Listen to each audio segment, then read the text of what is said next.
La venganza será terrible. Estamos haciendo el programa. No jugó ¿Eh? Davis. No. Ah, ¿no jugó? No.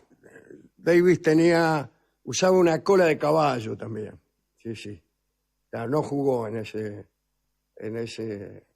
partido y era un tipo que pegaba muchas patadas, Davis. Sí, pero no jugó en ese partido. No, ni jugó en el Madrid. No, es cierto, jugó en el Barcelona. Pero yo estoy pensando en otro a quien Román volvió loco. Que era el 5 era. Bueno, no importa. Dale. Vamos a... ¿A dónde vamos, Barton, por favor? Acá dicen Makelele. Makelele, sí, Makelele. A ese lo Era ese volvió número loco. 5. Sí, era. Ese era. Sí, también que era un tipo muy recio también, pero no. A Riquelme no lo pudo agarrar, ¿no? Sí. Hablaremos hoy de Joyce Hatto, la mejor pianista del siglo. Vamos a contar la historia de un matrimonio curioso. Esto le va a gustar mucho a usted, Sí. querido Guile. Sí. Esto ocurrió durante la segunda mitad del siglo XX y duró hasta hace muy poco en Inglaterra. En el año 2003, los aficionados a la música clásica descubrieron a la pianista inglesa Joyce Hatto a través de las críticas elogiosas de sus grabaciones que aparecían en Gramophone o en Classic Today.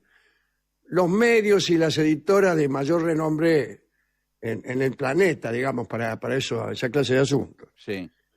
A la vez que disfrutaban de las maravillosas interpretaciones al piano de Joyce Hatto, estos mismos aficionados también se enteraban de su historia. No era una joven revelación, sino una pianista casi del pasado, porque había nacido en 1928 en Londres y había alcanzado en los años 50 y 60 una discreta reputación como concertista y como docente. En 1956 se casó con William Barrington Coop, un productor musical, un genio, y ahora vamos a ver por qué, un genio del mal. La carrera de Joyce Hatto como pianista había sido, como digo, más o menos regular y terminó en 1976. En un concierto se sintió mal y en medio de la interpretación se desmayó.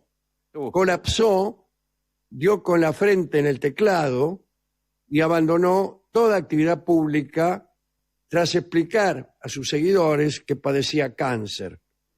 Por muchos años nada se supo de ella ni de su marido. En 2003, William Barrington Coop, el marido, que era propietario de una pequeña empresa discográfica, empezó a lanzar al mercado grabaciones supuestamente inéditas de su esposa Joyce. Inmediatamente alcanzaron un gran reconocimiento universal y generaron enormes beneficios. Salieron más de 100 discos que incluían, debe ser 100 versiones, ¿no? Sí. Que incluían todas las, no 100 long plays, que incluían todas las sonatas de Mozart, música de Beethoven, de Prokofiev, y conciertos de Tchaikovsky, valses de Chopin, y conciertos para piano de Rachmaninoff. Todo el material fue unánimemente, o mejor todavía, unánimemente elogiado. O sea que todo el mundo de los críticos se mostraba maravillado con lo que escuchaba. En 2006, Joyce Hatto murió a los 77 años, de cáncer precisamente. Sí. En el Reino Unido se le rindieron numerosas homenajes, fue considerada como la mejor pianista inglesa del siglo XX. La muerte engrandeció todavía más su prestigio, un prestigio tardío. Sí. Era la típica historia del talento escondido, de la mujer apartada del mundo de los grandes concertistas hombres. Se habló de Clara Schumann, de su historia, de Alma Mahler, y de la aparición postrera de la justicia real y poética en relación a una mujer talentosa y sin igual.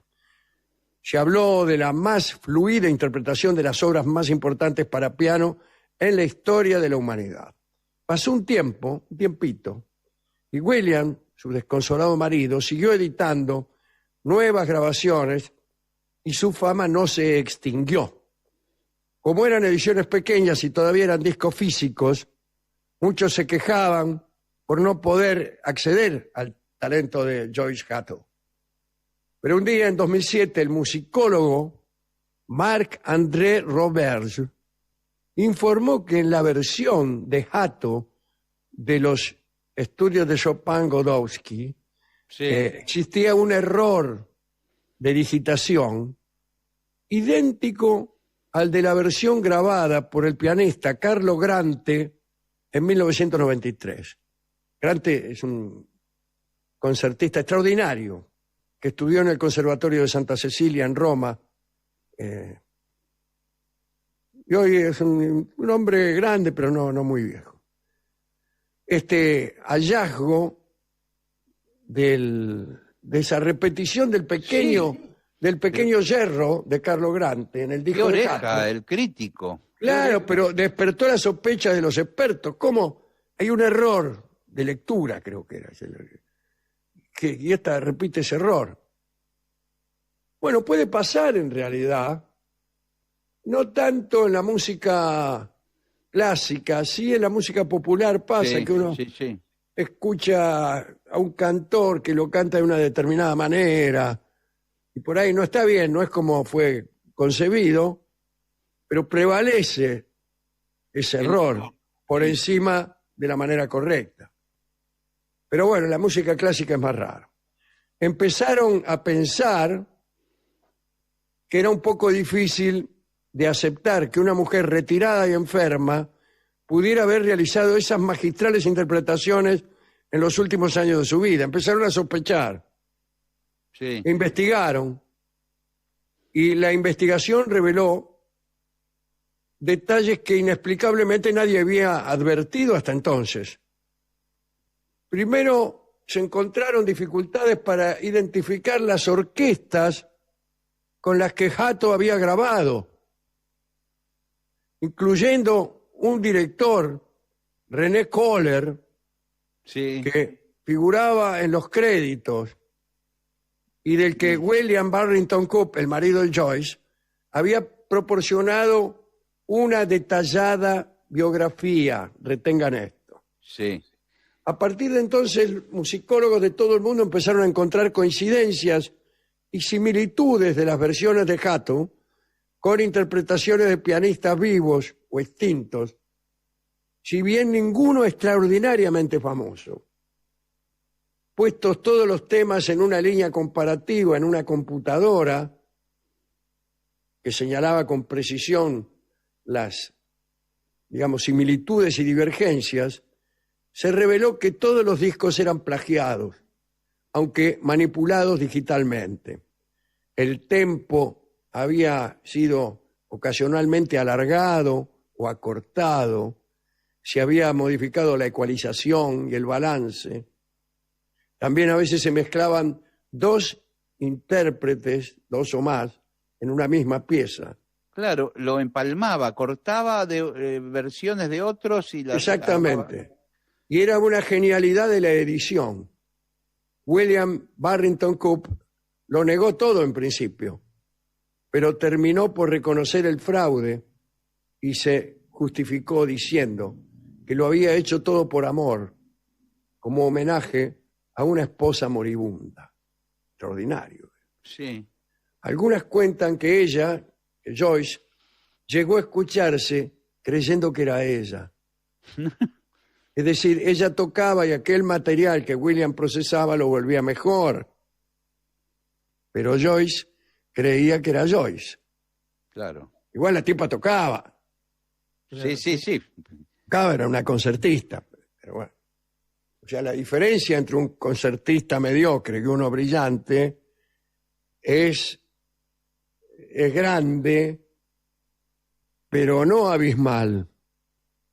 Si vos tocas todas las notas y llegás desde el principio al final, Y bueno, qué sé yo. Algo parecido te sale. Claro, claro, claro. También se supo, escuchen esto, que había inventado a los músicos y directores que le acompañaban en sus grabaciones. Las orquestas eran inventadas. Claro, A la los pregunta, directores. todos no existían.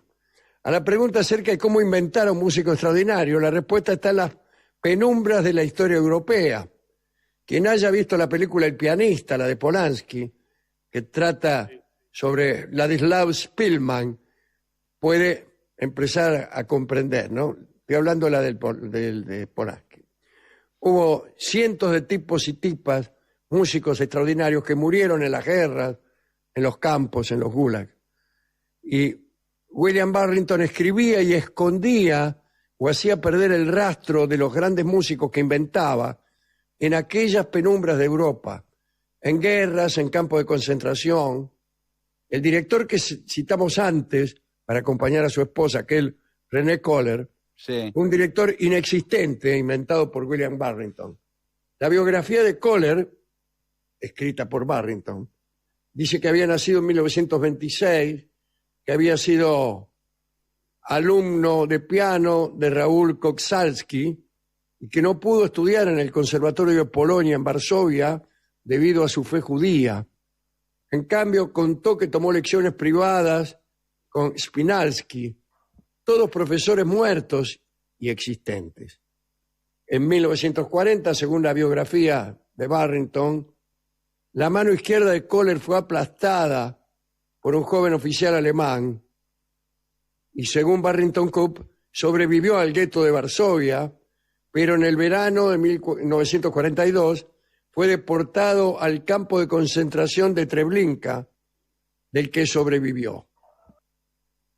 Y de 1945 a 1970, Kohler estuvo prisionero en la Unión Soviética y en un efímero paso antes de su muerte dirigió para acompañar a Joyce Hatto la Filarmónica de Varsovia. Sí. Todo eso inventado. William Burrington nunca fue denunciado. Su fraude quedó impune, tal vez porque, como él mismo dijo, no he hecho daño a nadie. Las elogiosas críticas recibidas por mi mujer se aplicarán ahora a los verdaderos intérpretes, lo que aumentará su fama y venderán más discos. Y por cierto fue lo que sucedió. Si Joyce Hatto participó en los manejos de su marido es algo que nunca sabremos. Fue una historia de amor, de pasión e inteligencia. El marido de Joyce la elevó, la consagró por amor y eludió siglos de crítica especializada que tuvo que guardarse todas sus jactancias para siempre. William Burrington Coop murió en Royston, en Inglaterra, en 2014. Anexo. Dice, alguna vez hemos hablado de 3 tipos de falsificación, claro, en una nota que se llama El Club de los Falsificadores, es del libro del Ángel Gris. Y dice, hay 3 clases de falsificación: la falsificación horizontal, la ascendente y la descendente. Por falsificación horizontal entendemos la multiplicación pura del objeto original sin añadidos ni supresiones. Falsificación descendente es la que se realiza con fines de lucro, es decir, los objetos falsos son peores que el original. Sí. Vidrios tallados como diamantes, relojes impuntuales con marcas famosas, licores deplorables que se fingen whisky. Y finalmente está la falsificación ascendente, en la que el objeto falso supera al original. Esta falsificación, todo esto me lo dice Nico Tolkachier, ¿no? Sí. Es una alta y noble tarea.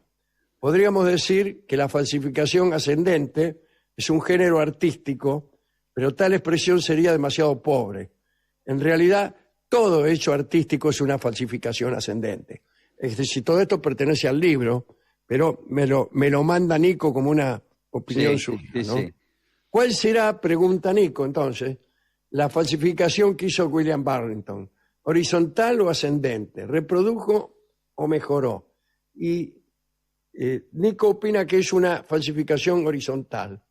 Y yo me atrevo a decir que no es una falsificación. Ah, ¿no? Que es una impostura. Es decir, es una impostura porque alguien está haciéndose pasar por otro, por el pianista verdadero, ocultando el nombre del pianista verdadero y fingiendo que es uno el que lo hace. Pero en realidad no ha falsificado la obra. Claro, la obra está intacta. La obra está ahí, tal como era, o en todo caso... Con esos retoques Con esos retoques, pero no es exactamente un ejemplo de falsificación, ¿no? Más me parece a mí que es un caso de impostura. Alguien finge ser el autor de un libro que no escribió. Se encuentra un libro, por ejemplo, y poner que un libro no editado. Encontrás con el original y hace de cuenta que es tuyo. Sí. Y hace de cuenta que es tuyo. Bueno, no hay en ese caso una falsificación. El objeto es el mismo, pero es una impostura, ¿no? Bueno, pero interesante el recuerdo de esa manera de entender la falsificación de Nico, ¿no? Tiene algo de creación literaria porque con tantas biografías inventadas y un relato construido. Sí, claro. Tiene bastante también de literatura. Yo quisiera agregar algo más. Continuamente pasan cosas parecidas en el mundo de la música popular, en el siguiente sentido. Las grabaciones han dejado de ser hace mucho un documento, como eran al principio. Es un documento de algo que cantó alguien. Alguien cantó, claro, y alguien tocó así un día. Pum. Claro, eran como una fotografía antes de un momento en particular. Exactamente. Y después se convirtieron de por sí las grabaciones en un hecho artístico independiente del canto o de las habilidades del músico. Yo ahora no me acuerdo, pero hay muchos casos de conjuntos, de segundo orden, más bien corales, en donde por ahí las grabaciones no cantaban ellos. No, claro, claro. En los coros no cantaban ellos. No cantaban ellos. Para no hablar de la manipulación ingenieril de las grabaciones que hoy en día se afinan. Claro, hay un montón de artificios para hacer, Claro. o por ejemplo que los músicos no pueden tocar de principio a fin una parte y la van grabando por pedacitos. La van grabando, la graban más lenta y después las aceleran. Y todo eso se parece bastante a una impostura, a un cuento, algo que en realidad no existe y que te lo hacen ver. Bueno, hay un efecto especial. Hay una herramienta hoy en el estudio de grabación actual que afina todas las notas que uno canta. Claro, y uno sí. Puede cantar cualquier nota y va a ponerla correcta al aparato. Sí, así es. Y eso, bueno, eso es relativamente nuevo, aunque yo pensaba, ¿no? Uno enseguida piensa en los discos de Gardel, son discos que por ahí tienen un montón de errores de letra o de descuidos, Sí. pero que incluso quizá no importaban tanto, porque tenían un carácter documental, pero también pienso que el propio Gardel fue el primero que empezó a cantar a dúo con él mismo. Usando Él artilugios grabó de grabación. en 1933 con recursos técnicamente difíciles, porque lo único que hacía es que poner el disco y cantar él al lado del disco, ¿no? Claro. Sí. Y después hacía otra reproducción. Y hizo muchos dúos con él, y esto ya es una manipulación, Sí. porque eso no puede ocurrir. En la realidad eso no existe, ¿no? Pero bueno, hay grados diferentes de esta clase de manipulación, para no hablar de los extraordinarios recursos que tiene ahora que tiene desde hace mucho, Sí. las salas de grabación que van desde la cámara de resonancia, la máquina que usted dice, Sí, la, bueno, la repetición que uno puede hacer de fragmentos sí. 500 veces hasta que te sale bien. Bueno, Sí, todo o eso. grabar muchos instrumentos usted mismo. Sí, claro, así es. Sí, eso también es manipulación, pero también tiene su creatividad, Sí. también tiene su mérito artístico, ¿no? Bueno, vamos a escuchar a George Hatto, o a quien sea. Sí. No sabemos realmente quién está tocando, ¿no? Y escucharemos un disco de George Hatto que es el Vals en re bemol, opus 64, número 1, también llamado el famoso Vals del Minuto, vamos, de Chopin, por George Hatto, o quien sea. Vale. Ujú.